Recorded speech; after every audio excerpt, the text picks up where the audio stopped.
신영식 이화여대 명예교수 국정교과서 대표 집필진 저희가 만나봤고요. 이번에는 국정교과서 문제 야당 입장 듣기 위해서 새정치민주연합의 한국사 교과서 국정화 저지 특별위원회 위원으로 활동하고 있는 유기홍 의원을 연결했습니다. 의원님 안녕하십니까? 네, 안녕하세요. 네, 오늘 연결해 주셔서 고맙습니다. 조금 전 저희가 신영식 교수를 인터뷰했는데요. 최몽룡 교수, 신영식 교수 지금까지 이 공개된 대표 집필진에 대해서는 어떻게 평가하십니까? 먼저 아마 김정배 국사편찬위원장하고 예전에 국정교과서를 같이 만들었던 오랜 인연으로 거절하지 못하고 참석하신 걸로 저는 알고 있습니다. 네. 뭐 개인적인 문제보다도요. 아까 신영식 교수께서 말씀하신 중에서 상당히 좀 우려스러운 부분이 있어서 제가 먼저 좀 하나 지적하고 얘기 시작하겠습니다. 네, 그러시죠. 신 교수님은 전근대 전공으로 제가 알고 있어요. 그런데 대한민국 임시정부가 영토가 없으니까 국가가 아니다. 예. 이것은 우리 헌법 정신을 부정하는 것이고 사실은 근대사 담당도 아니신데 네. 이분이 미리 선제적으로 이런 입장을 가지고 계시다는 것은 이 교과서가 어떻게 씌워질 것인가 하는 것을 우리가 미리 짐작할 수 있는데 당시 식민지 시대에서 영토는 일제가 무단으로 점거하고 있었던 것이죠. 네. 그럼 영토를 기준으로 보면 조선 총독부가 국가적 실체를 가지고 있었다는 얘기가 되는데 이건 정말 대단히 반헌법적이고 위험한 발상이고 그리고 또 전근대를 담당하시는 분이 미리 이런 주장을 하시는 것은 좀 적절하지 않다고 생각하고요. 예. 또 하나 최몽룡 교수님에 대해서 좀 말씀을 드리자면 상고사 부분에서 우리 학계에서 대단히 소수 의견을 가진 분입니다. 네. 삼국사기 초기 기술과 또 우리나라 청동기 시대가 언제부터 시작됐는가에 대해서 학계 다수 의견과 달리 굉장히 소수 의견을 가진 분인데 이분이 만약에 상고사를 집필하게 되면 이게 검인정 교과서나 자유발행제란 문제가 없습니다. 그건 그 학자의 소신이기 때문에. 근데 국정교과서란 말이죠. 네. 이분이 국정교과서를 집필해서 학계 다수 의견과 다른 소수 의견이 국정교과서로 집필이 되면 우리 아이들이 그걸로 배우고 또 외워서 시험까지 보게 됩니다. 예. 사실은 그래서 국정교과서를 지금 선진국에서 안 쓰는 중요한 이유 중에 하나인데 이런 점에서 조금 그 부적절한 면이 그 학문적 입장이나 또 굉장히 자기 입장을 강하게 고집하시는 분이라고. 사실 저는 오늘 토론 참석하기 전까지 뭐 신영식 교수님에 대해서는 특별한 의견이 없었는데 네. 아까 임정법통서를 부인하시는 모습을 보면서는 우리 만들어질 국정교과서가 정말 우려스럽다 이런 생각을 다시 하게 됩니다. 사실 제가 문제 제기했던 것은 정확히 말씀드리면 임정법통을 부인한 것은 아니고요. 그때는 국가가 아니었다. 그 당시에는 그 영토와 국민이 없었으니까라는 그 발언이었고요. 자, 그럼 유 의원께서는 상하이의 임시정부가 세워졌을 때 그때가 대한민국의 건국이라고 보시는 입장입니까? 그렇습니다. 그것은 1948년 재헌헌법 전문에 보면 명백하게 1919년 3.1운동과 함께 대한민국이 건국됐다고 기술되어 있고 그리고 1948년 9월 1일 이승만 대통령 이름으로 발간된 관보 1호에 대한민국 30년이라고 명시가 되어 있습니다. 영토와 국민이 없었다고 얘기했는데 뺏겼을 뿐이지 영토와 국민이 있었던 것이죠.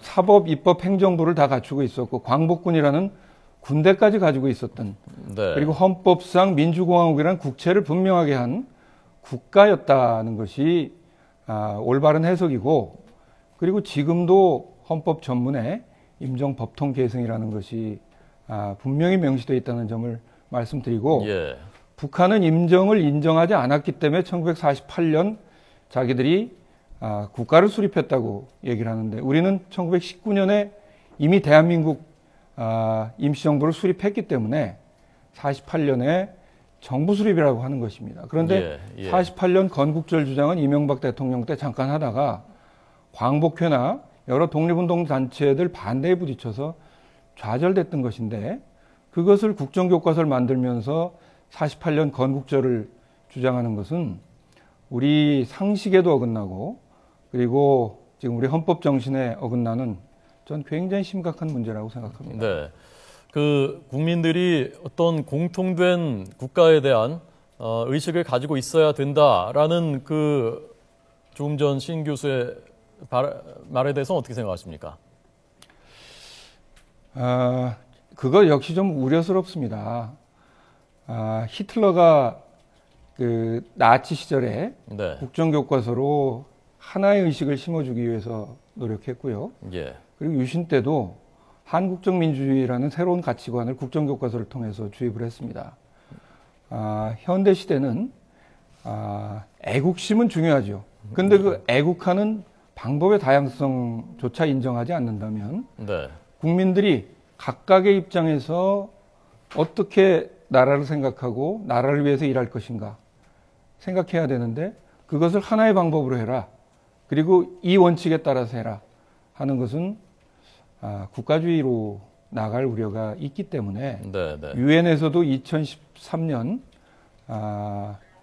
국가가 하나의 국정교과서를 만드는 것은 잘못됐다. 이렇게 얘기를 했던 것입니다. 예, 알겠습니다. 지금 의원총회 하다가 잠깐 나오신 것으로 저희가 들었는데요. 네. 앞으로 그럼 이 국정화 저지를 위해서 야당의 입장은 전략을 어떻게 하시겠다는 것인지 하고요. 계속 그 국회는 등원하시지 않는 것인지 어떻게 좀 얘기가 되고 있습니까? 지금 의총에서.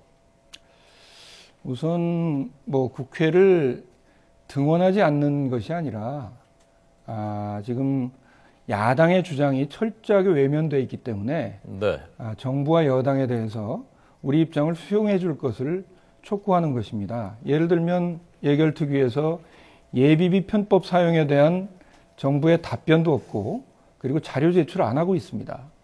그건 제가 속해 있는 교육문화체육관광위원회도 마찬가지고요. 이렇게 야당에게는 자료도 하나도 주지 않는 상태에서 회의가 정상적으로 진행될 수 없기 때문에 저희가 고시 강행에 반대해서 지금 일시 의사 일정이 중단되어 있는 것이라고 생각하고 의원님 죄송합니다. 문재인 대표께서도 의원님, 말씀하셨듯이 잠깐만요. 제가 지금 의원님 그 얘기를 들으면서 자꾸 그 옆을 쳐다봤었던 게 이 소식 때문인데요. 최몽룡 교수가 오늘 조선일보에 보도가 됐었던 조선일보 여기자를 비롯한 여기자들과 지난번 자택에서 술자리를 갖고 얘기하는 과정에 성추행으로 보일 수 있는 그런 행동들을 했다라는 것이 보도가 됐고 이 문제와 관련해서 본인이 사퇴 의사를 표명한 것으로 전해졌습니다. 국사편찬위원회에 뜻을 전달했다고 합니다. 그래서 잠시 뒤에는 국사편찬위원회가 입장을 밝힐 것이라는 소식이 조금 전에 막 전해졌습니다. 자, 어떤 입장이십니까, 의원님? 저는 정부가 비겁하다고 생각합니다. 어제 언론 인터뷰에서 최몽룡 교수도 근현대사 쪽 필자도 다 밝혀라 이렇게 얘기를 했습니다.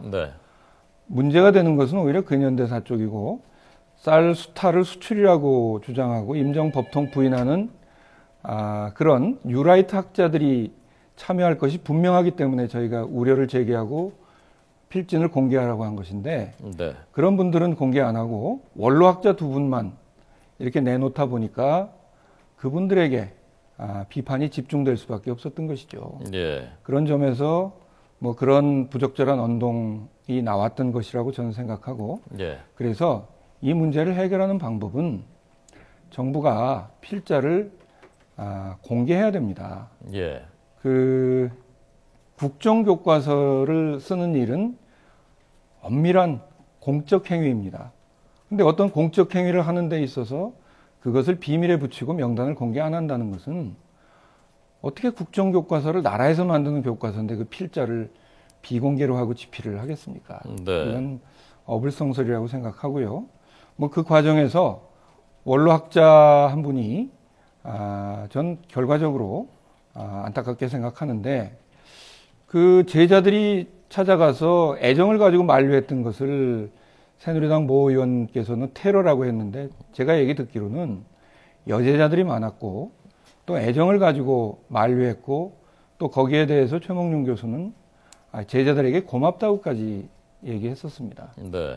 그런 문제들을 자꾸 정치적으로 이용하려고 드니까 이분이 그런 부담을 가지게 되고 그 과정에서 부적절한 혼동이 생기고 사퇴까지 이른 것이 아닌가. 개인적으로는 대단히 안타깝게 생각합니다. 예, 알겠습니다.